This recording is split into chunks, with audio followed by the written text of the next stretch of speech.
Greetings and salutations, everyone. My name is Andrew Kirchhoff, and welcome to my YouTube channel. Today, we're talking about my Week 5 waiver wire targets for the 2021 fantasy football season. On today's episode, of course, we're talking about targets at the running back, wide receiver, tight end, quarterback, kicker, and defensive positions going into Week 5. Guys that are not only going to be able to help you bolster your lineup for this upcoming week, but of course, help with the remedy of the injuries that have, of course, occurred to all of our teams. If you are lucky enough to have not already had a player injured out for the season, then consider yourself very lucky. And of course, also fill in for the bye weeks that are ahead. We're going to be talking about quarterbacks that you need to, of course, pick up in order to fill in for Week 7. Yes, I'm already thinking that far ahead because we know that guys like Dak Prescott, Josh Allen, Justin Herbert are not going to be playing in that given week because that is their bye week, and we need to go ahead and prepare accordingly. We'll talk about players that absolutely need to be picked up going into this upcoming week with, of course, some season-ending injuries and all of that on today's episode, giving you guys my perspective and opinion and the statistics that justify the reason as to why I'm going after these given players. Now, before we begin today's video, I of course want to thank you guys for the incredible support. We are on our way to 53,000 subscribers, so if you have not yet already, join the community, click that subscribe button. We're making fantasy football content for the entirety of the 2021 season, whether it is waiver wire rankings videos, strength of schedule videos, must trade targets, hidden gems, Sunday morning live streams, 8 a.m. to 10 a.m. Pacific Standard Time, helping you get your lineup set, all of that here on the channel for those of you who are interested in, of course, capturing a 2021 fantasy football championship this season. Now, for those of you who just want more fantasy football, perhaps you didn't draft enough teams this offseason and you're kind of finding yourself just fiending for more and you just want to play different players and kind of experience more fantasy football and have fun on a night like this, where we have the Las Vegas Raiders taking on the Los Angeles Chargers. Well, that's what Underdog Fantasy is for. If you sign up today using promo code Andrew, you can get $10 of bonus cash with your first deposit of $10 or more. Again, that's promo code Andrew. Of course, Underdog Fantasy, for those of you who aren't familiar with it, you can draft teams, pick the players you want, and start them tonight, and of course, make money. Whether it is the pick'ems, the battle royales, the Monday night brawls that I will be participating in at the back end of this video, just showing you a quick way of drafting a team in literally 30 seconds, and of course, having fun later tonight. So again, for those of you who are interested, use promo code Andrew or use the link down below in the description. Thank you very much. All right, there are timestamps also down in the description for those of you who are interested. I'm going to be talking about these players in the consistency and or context of a half PPR scoring format, meeting everyone in the middle. Again, thank you guys very much for the support. And let's get into talking about our Week 5 waiver wire targets. Beginning with the running back position, we have Latavius Murray of the Baltimore Ravens. Now, I know you may be thinking, Andrew, he is already taken in my league, and I fully understand that. But as it currently stands in Yahoo formats, he's available in 56% of leagues. So I thought, you know what, for those of you who are out there and need to hear this, he absolutely needs to be picked up because he is the starting running back of the Baltimore Ravens, potentially for the rest of this upcoming season. And we know the Baltimore Ravens, they set the record or tied the record for 43 consecutive games of 100 rushing yards. And now, of course, a lot of that the contributions of that relies on the back of Lamar Jackson, but nonetheless, we know that the backfield and the starting running back of this team respectively always will have value. There's a reason why Latavius Murray has been scoring touchdowns silently week in and week out here as he's joined the Baltimore Ravens. And even this last week against a tough defense like the Denver Broncos, 18 rushing attempts, 59 yards, a rushing touchdown, ended up getting himself 11.9 fantasy points. Absolutely pick him up. Make sure he's rostered. I know many of you are, again, you already know that he's rostered or he's potentially on your bench, and going forward can absolutely play as a depth play when the bye weeks hit, when the injuries come. And as long as he keeps getting these kind of touches, he's going to have more and more value going forward. Moving on to our number 2, we have Damien Williams. Now, for those of you who had previously seen a version of this video, and there wasn't that many of you, but for those of you who saw a previous version of this video in regards to David Montgomery's injury, I was mistaken as to exactly what the official report was. He is not going to be missing more than just a couple weeks. Whether it is even an injured reserve stint, that remains to be seen. But, that would only be 3 weeks considering the new rules. So Damien Williams, best case scenario is a 2-week play, maybe 3-week play. But again, for those of you who have David Montgomery or are in need of a running back, maybe you had Christian McCaffrey go down and you didn't have Hubbard. Maybe you picked up Elijah Mitchell, but you still need a running back because Raheem Mostert's down. You don't have Trey Sermon. there are always, a plethora of reasons as to why you need to go after a guy like Damien Williams to bring him into your team and potentially get a couple good weeks out of him. This last week, 8 carries, 55 yards, and a rushing touchdown, 2 targets, 2 receptions, 15 yards, 14 fantasy points.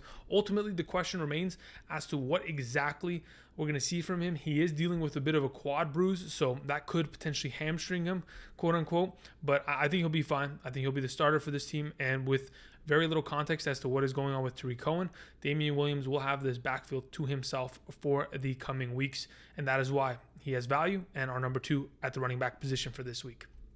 Moving on to our number 3, we have Michael Carter, another player that is widely owned in 51% of leagues, specifically in Yahoo. But again, we talked about Michael Carter all of offseason in terms of the idea that yes, Tevin Coleman and potentially even Ty Johnson are eventually going to fade away. There's a reason why this organization, with a new coaching staff and a new offense coordinator, brought in Michael Carter. You wouldn't invest a pick that early in a running back unless you knew that he was going to be the lead back for this team going forward. Obviously, as the weeks have kind of progressed, he has slowly but surely won that job. Obviously, coming off a week in which he had 13 carries and 3 total targets, 16 opportunities is no joke in the National Football League, especially at the running back position. So fantasy-wise, we always talk about opportunity being king. As long as those numbers continue on pace, that's great. Obviously, in terms of efficiency, wasn't there. Got himself a rushing touchdown, which helped him get to that 9.9 half PPR fantasy point total. But as of this current moment in time, if you are looking to potentially get more depth at the running back position, and hopefully Michael Carter gets more touches as we progress, we might end up getting a guy that could be a top 36 running back every week and could end up being a flex play in specific circumstances. But take the gamble, go ahead and pick up Michael Carter if he is available. Again, of all the running backs that I mentioned today, he is rostered the most, but again, just wanted to throw out his name. Number 4 is JD McKissic, currently rostered in 39% of leagues. He's coming off another great week in which he was heavily utilized in the passing game, 5 targets, 5 receptions, 44 yards, and a touchdown, 14.4 fantasy points. As long as he is continuing to get work, there should be no reason as to why he is not rostered in 60% of leagues. That is a crazy number to me. So as it currently stands, with Antonio Gibson, getting himself 14 fantasy points and being a great play as we consistently kind of move through this, the question remains, what kind of value does JD McKissic have? PPR value and handcuff value, because if anything is to happen to Antonio Gibson, we know he was dealing with a shin injury. JD McKissic immediately fills into that role and becomes a starting running back. And if he's a starting running back for this team, he's getting himself 8 to 10 targets a week, which in a full PPR would lead to 7-8 receptions. And honestly, too many points for us to handle. So JD McKissic, another great option at the running back position, somebody you should be considering and should have already picked up a couple weeks back perhaps. Moving on to our number 5 option, we have Kenneth Gainwell. Kenneth Gainwell has slowly but surely kind of reestablished himself. We talked about him last week as the number 4 running back option in the context of picking him up before the Monday night game, just in case something happened to Miles Sanders. But after that Monday night game, and then after this game on this past Sunday against the Kansas City Chiefs, it seems like something has happened to Miles Sanders. He's being slowly but surely kind of faded out of this offense. Kenneth Gainwell got himself 3 rushes for 31 yards and vultured a rushing touchdown. That's not the first time it's happened this season. Miles Sanders has yet to score a touchdown this year, in fact. And Kenneth Gainwell got himself 6 catches on 8 targets for 58 yards for 17.9 fantasy points. All in all, the opportunity is there, and getting himself 10 total opportunities a game is going to continue to carve out a role for Kenneth Gainwell to that may eventually get to a point where Miles Sanders isn't getting a lot of work and isn't getting the touchdowns, and they may quickly transition away from him. We never know. Just based off what we've seen in terms of opportunity, it's kind of leaning in that direction, which is very worrisome for Miles Sanders. But we'll kind of keep an eye on it. As of this current moment in time, Kenneth Gainwell is available in 70% of leagues, maybe more depending on where you play, Yahoo, Fantasy, NFL.com. But for now, I think Kenneth Gainwell, for sure, a guy that I want to go after and pick up. Another running back I needed to mention, our number 6, is Samaje Perine. Similar to the Damien Williams v. David Montgomery situation, Samaje Perine could be a play for maybe 1 week. Maybe. Again, this is all speculation because as we currently know, they played on Thursday night against the Jacksonville Jaguars. In that fourth quarter, Joe Mixon left, and it is being described as a low-grade ankle sprain. If in fact that's the case, he could very easily play this week because he had 10 days of rest before the next game, so he could be a full go. But if in fact you are worried about it, Samaje Perine is available in 98% of leagues. He's for sure has already been a guy that you've looked at and thought, there's no way. But again, we know Mixon. We know his injury history. We got to be careful with that. Obviously, missed majority of last season with the Liz Frank injury. So, again, it's just a matter of time until we kind of get an understanding as to where it's going. I wouldn't spend a waiver potentially on Samaje Perine. I would wait for waivers to run and then go after him accordingly and pick him up and drop, somebody that you don't need off of your bench. Now, I also wanted to mention a couple of some, honorable mentions at the running back position, guys that I need to mention, but not at a greater stance. Malcolm Brown had more carries than Myles Gaskin this last week. Very concerning. If, in fact, they start to transition in his direction, Myles Gaskin potential managers, you need to go ahead and pick up Brown because he is already dominating the goal line work and as of right now could eventually get himself, cutting into the groundwork and through the air in terms of targets because we know he's capable of that from last year with the Rams. Brandon Bolden, speaking of passing work, there's no J.J. Taylor. He fumbled. The dream is dead, unfortunately. But Brandon Bolden, a special team player, a 31-year-old running back, has kind of proven himself to be the receiving threat on this offense. Obviously, from the week 3 game against the New Orleans Saints, and of course this last week's game last night, Sunday Night Football against Tampa Bay Buccaneers. 6 catches on 6 targets, 51 yards, 8.1 fantasy points. Again, as it currently stands, we are seeing more and more work from Damien Harris in terms of the receiving game. He ran a career-high 17 routes yesterday. So Brandon Bolden could eventually be faded out of this entire offense. But for now, for those of you who are looking for a PPR potential upside back, Brandon Bolden could be that guy for you going forward. And the last potential option in terms of an honorable mention is Alex Collins. For those of you who have Chris Carson, I 100% expect, a little bit of a conversation to be had with Pete Carroll this week in terms of people asking him, hey, what's going on with Chris Carson? Because his total snaps and touches have gone down significantly because of the injury that he sustained in week 3. If, in fact, Alex Collins is going to be getting himself 10 carries, 44 yards, a rushing touchdown, 2 targets, 2 receptions, 34 yards, and 14.8 half PPR fantasy points, if that is going to be a consistent thing that is moving forward, then, of course, we are going to have to adjust accordingly and keep an eye on Alex Collins. All right. Now that we've covered the running back position, we can transition to our wide receivers. Beginning with our number 1, we have Darnell Mooney. Now, the question remains, what exactly can we expect from Darnell Mooney? Because he is a young player going into his second year, and we anticipate maybe he can have a breakout year this year, but it's just a matter of, who the quarterback is. With Justin Fields this past Sunday, 5 catches on 7 targets, 125 yards, and 16 fantasy points. Ultimately, he is going to be a successful player, but it's a matter of, can we immediately see consistency out of him? That is the tricky question. In my opinion, I'm hoping that's going to be the case. I'm hoping because Allen Robinson's pulling so much pressure on the other side of the field that Justin Fields is going to find a lot more of a safety blanket in just dumping the ball off to a Darnell Mooney. And without David Montgomery for the next couple of weeks, maybe their running game doesn't work. And maybe you have to throw the ball more in order to compete in these contests. And if that's going to be the case, then certainly Darnell Mooney will be a great option. I think, of course, he's got a lot of potential. He proved last year that he can be a viable fantasy option. He just needs the viable amount of targets to get him in a safe spot to play as a wide receiver 3 flex option in a half or a full PPR scoring format. I think Darnell Mooney's in a pretty good spot. Moving on to our number 2, we have AJ Green of the Arizona Cardinals. Though he has put up 3 consecutive fantasy weeks of more than 10 fantasy points, he is only being rostered in 24% of leagues on Yahoo. This last week, 5 total receptions for 67 yards and a touchdown, 15.2 points. Of course, in week 2, 11.9, and in week 3, 13.7. Overall, a great fantasy option in a very potent offense. Of course, he scored multiple touchdowns in the last couple weeks. My only concern with AJ Green is his total target share. 6 targets each of the last 4 weeks. So, every single week getting 6 targets isn't the worst thing in the world, but is he going to be able to compete with some of these other receiving options? Absolutely not. But as of this current moment in time, there may not be any other really good options out there. So AJ Green, a guy that you should be picking up, putting on your bench, and of course playing in those pretty exciting matchups. And as it seems currently, every week is an exciting matchup for the Arizona Cardinals. They're scoring in bunches and they're blowing out teams like the Rams, which are supposed to have good defenses. So if this team is legit and they're going to continue to score, then AJ Green is going to be a huge part of that going forward, and of course into this upcoming week's matchup. Moving on to number 3, we have DaVante Parker. Now, DaVante Parker is a little bit of a tricky prospect. In terms of opportunity, 7, 9, 7, and 9. Those are the amount of targets he's gotten thus far this season. This last week, 4 receptions, 77 yards, and a touchdown for 15.7 fantasy points. Great overall week. Now, the reason that we're talking about DaVante Parker isn't because the Miami Dolphins are an offense that we need a piece in, and they're firing on all cylinders. It actually is the opposite. They haven't played well without Tua. With Tua, it doesn't really matter. They're a 1-3 football team at the end of the day. The reason why we want to talk about DaVante Parker is because Will Fuller is dealing with injuries.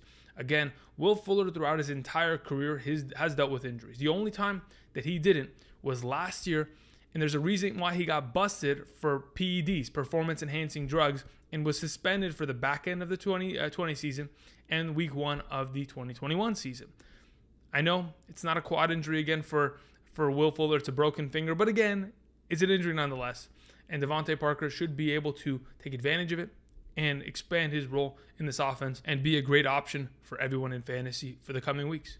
We move on to Jamison Crowder as our number 4. You guys know that I love Jamison Crowder. I have been banging the drum for this guy for as long as I've been doing this channel. Jamison Crowder is an incredible wide receiver. Only rostered in 20% of Yahoo leagues at this current moment in time. Is coming off a week in which he had 7 receptions on 9 targets, 61 yards, and a touchdown.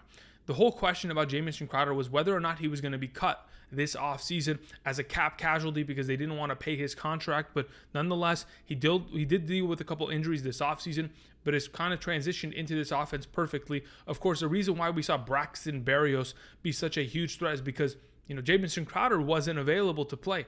Now that Crowder is back, we are going to see him feast. There's a reason why he put up 15.6 fantasy points, and in the 2020 season, averaged 11.87 fantasy points per game and a half PPR. One of my favorite wide receivers in the entire National Football League. Smaller, undersized guy, but absolutely dominates at the line of scrimmage, making a lot of people miss and scoring you guys fantasy points. Our number 5 option is Curtis Samuel. We talked about him as a hidden gem, and in comparison to the other hidden gems, obviously did not produce. 4 catches on 4 targets, 19 yards, not the greatest week. But I think slowly but surely, eventually, we're going to see Curtis Samuel be a huge part of this offense. Currently rostered in 40% of leagues. There's a reason why I have him a little bit behind a Jamison Crowder, because I know Crowder's probably more widely available, and I feel a little bit more confidence in terms of the target share. With Logan Thomas going down with an injury, and almost immediately, as soon as he went to the locker room, being ruled out, I think he is going to be missing a significant amount of time. Maybe, a couple of weeks here and there, maybe 3-4 weeks, maybe a little stint on the injured reserve. If that's the case, Curtis Samuel could be, an even bigger part of this offense in terms of playing the slot position and dominating. We know Terry McLaurin is going to get his, J.D. McKissic, of course, Antonio Gibson. But without Logan Thomas, I think Curtis Samuel steps up in this role and dominates, continues on his streak of catching majority of the targets going in his direction.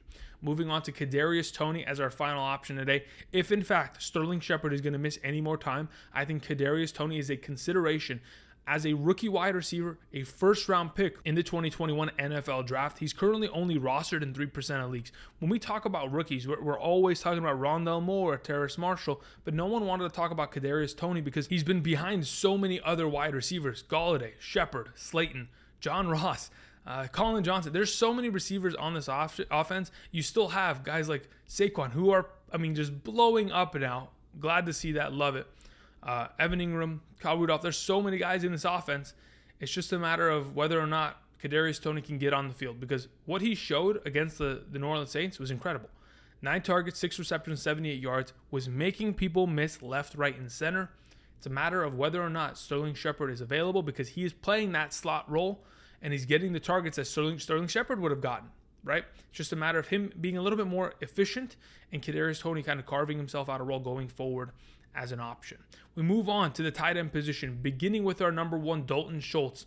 Schultzy, on Monday Night Football against the Philadelphia Eagles, 6 catches, 80 yards, and 2 touchdowns. Obviously, Monday Night Football game is after this.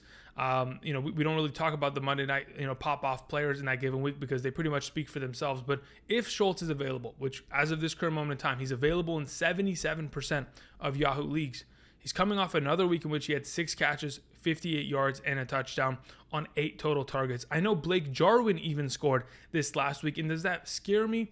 There's always a potential of it frightening me, but this offense is heavily utilizing the tight end position. and they're finding a lot of success running the ball and using play action. CeeDee Lamb is irrelevant. Amari Cooper may be dealing with a hamstring quad injury.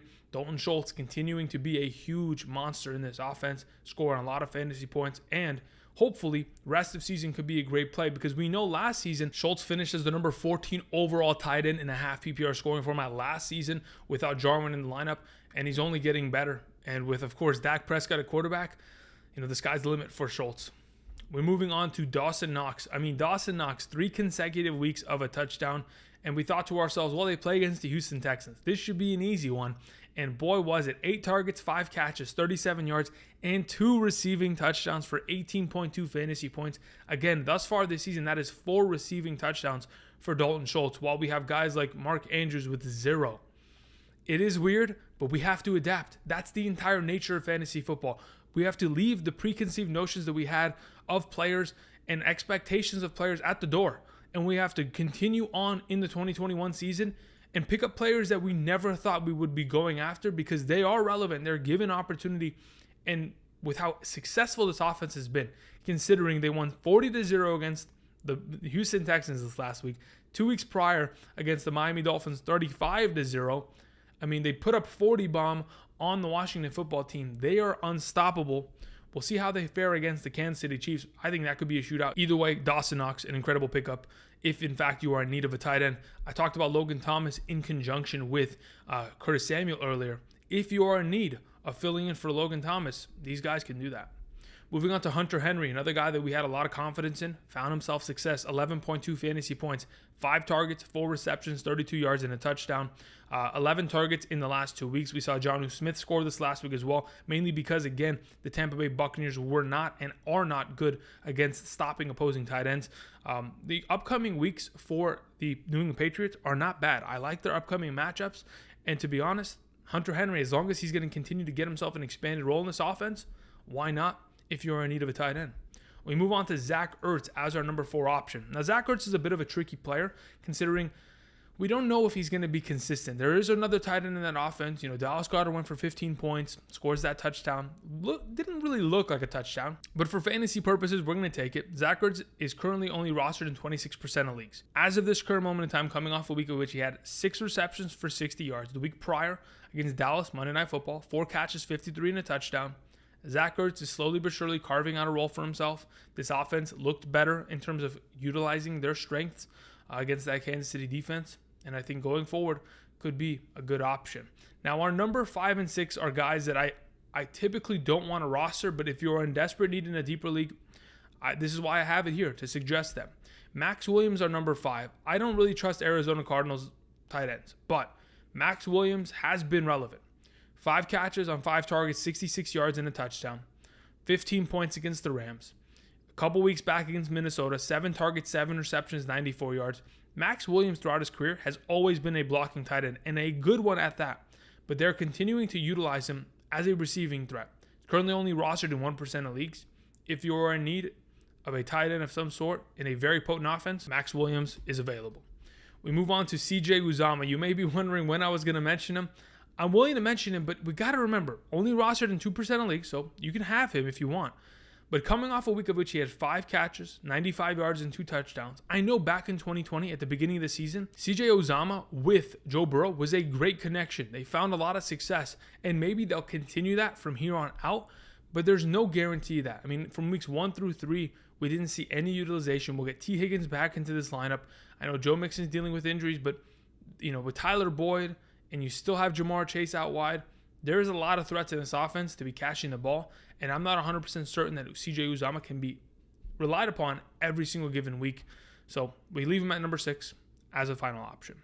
Moving on to the quarterback position. We only have 4 players I want to talk about. I am only talking about these quarterbacks because, again, you may need someone to fill in because Ryan Tannehill is not going to cut it. The receiving threats are not available, and he needs help, and he's not getting it. So if, in fact, Sam Darnold, rostered in 37% of Yahoo leagues right now, is available, he leads the quarterback position in rushing touchdowns. I think he may even lead the league in rushing touchdowns.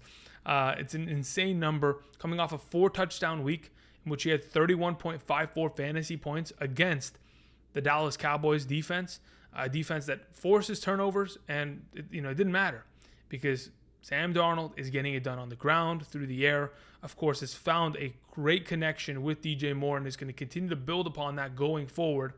I think Sam Darnold, an absolute, great pickup. But if in fact you have Josh Allen, Justin Herbert, Trevor Lawrence, Dak Prescott, Kirk Cousins, Big Ben as your quarterback, Week 7 bye week is coming, and you have to prepare for it. You may be wondering, Andrew, why aren't you talking about the Week 6 bye week? Because the 4 teams that are on there, like you're not playing Matt Ryan, you're not playing Jameis Winston at your quarterback, you're not playing Zach Wilson, so you're not going to have to worry about it. It's the quarterbacks that are in Week 7 that are going to be missing. Week 7, Darnold takes on the Giants. Please pick him up. Moving on, Taylor Heinicke, another one of these great quarterback options, coming off a 27.9-point week against the Atlanta Falcons defense, available in 90% of leagues at this current moment in time. 290 passing yards, 3 passing touchdowns, 43 rushing yards.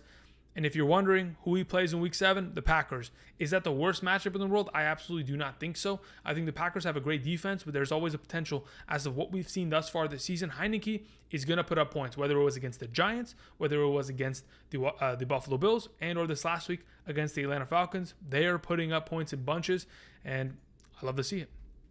Trey Lance is our number 3. You may be wondering when I was going to mention Trey Lance. I mean, here's the thing. He's currently available in 70% of leagues. So for those of you who really wanted him, you already have him. You don't have to worry about it. Jimmy Garoppolo is dealing with a calf strain. That's what he said. He even said that he's expecting to be out for a couple weeks. If that's the case, we may have a Wally Pipp situation in which, of course, the starter goes down with an injury. The, of course, incumbent comes, takes the spot, and it's over. And Trey Lance's career begins from here on forth. Coming off a week in which he had 157 passing yards, 2 passing touchdowns, both to Deebo Samuel in that second half. Chef's kiss. We love it. 41 rushing yards and 20.3 fantasy points. Honestly, he produced a lot better than a lot of other quarterbacks, and he came into an offense that wasn't constructed for him. Not a lot of read option, not a lot of opportunities for him to get out of the pocket, extend plays. The playbook will change with him at the starting quarterback position. If you're wondering who he plays against on Week 7, plays against the Colts, I think it's a good matchup. The final quarterback I want to talk about is someone that surprised me again this last week. When you expect Daniel Jones to play well, he doesn't. And when you expect him to be terrible against a team like the New Orleans Saints, he absolutely explodes for an incredible game. 400 passing yards, 2 passing touchdowns, threw his first interception this year, 27 rushing yards. Obviously, with Saquon Barkley getting more and more of a role in this offense, his rushing yards are going to go down because there's less of a need to, of course, keep in those read option scenarios. But either way, the Panthers are his Week 7 matchup. I think if, in fact, you are in need of a quarterback, this is a guy that you can roll out there and find a lot of success. By the time we get to Week 7, Shepard and Slayton should be back and ready to go. Those are my 4 quarterback suggestions. We'll move on to the special teamers and the defensive players, kickers and defenses, giving you some perspective here. Starting off with Matt Prater as our number 1. Matt Prater is currently only rostered in 49% of leagues. In an offense that's scoring as much as they are, a guy that, prior to, of course, Justin Tucker's record kicking was a 66-yard field goal. Matt Prater had the record. And so unfortunately, he lost it. He tried to kick a 68-yarder the other week, and Agnew took it to the house against them when they played against Jacksonville. Nonetheless, we know Matt Prater has a leg. He's got one of the strongest in the league. Hopefully he doesn't miss, but he's been pretty consistent in terms of kicker play, and that's why we suggest him for those of you who, of course, are in need of a kicker, and he's available in more than 50% of leagues. Nick Folk, prior to that miss on Sunday Night Football in the rain, he had made 36 consecutive field goals. So as of this current moment in time, I'm not worried about Nick Folk. I think he will continue to ball out as his team plays against the Jets and Houston this upcoming week. I think Nick Folk is in line for a lot of points, especially with this offense still trying to figure themselves out. And the last kicker option I wanted to mention is Rodrigo Blankenship. He is currently available in more than 50% of leagues. I know Nick Folk was 11% of leagues rostered, but Rodrigo, a guy that's 3 consecutive weeks, 10-plus points, plays against Baltimore. That offense may not be able to succeed very much in the red zone against Baltimore's defense, so we may end up seeing a lot of field goals from Rodrigo. We'd love to see that for our fantasy teams.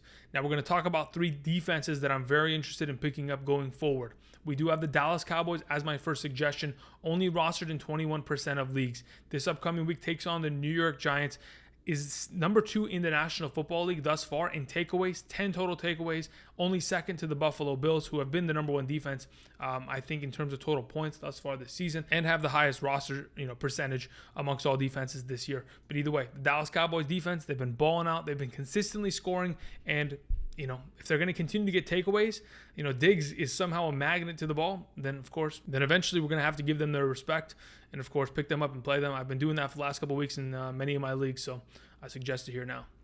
We move on to our number 2 option, the New England Patriots. If, in fact, somebody dropped the Patriots in your league because they were playing against Tampa Bay and they were worried about it, please pick them up, because this upcoming week they take on the Houston Texans, and in Week 7 they take on the New York Jets. And the likelihood is that nobody dropped them in your league, but I have to mention it because it's going to be such a great option for 2 out of the next 3 weeks. So please end up picking up the New England Patriots. Another defense I want to mention that you should be picking up if in fact somebody dropped them because they've given up on them is the Steelers defense. If Teddy Bridgewater cannot pass the concussion protocol this upcoming week, then the Pittsburgh Steelers will be taking on Drew Lock.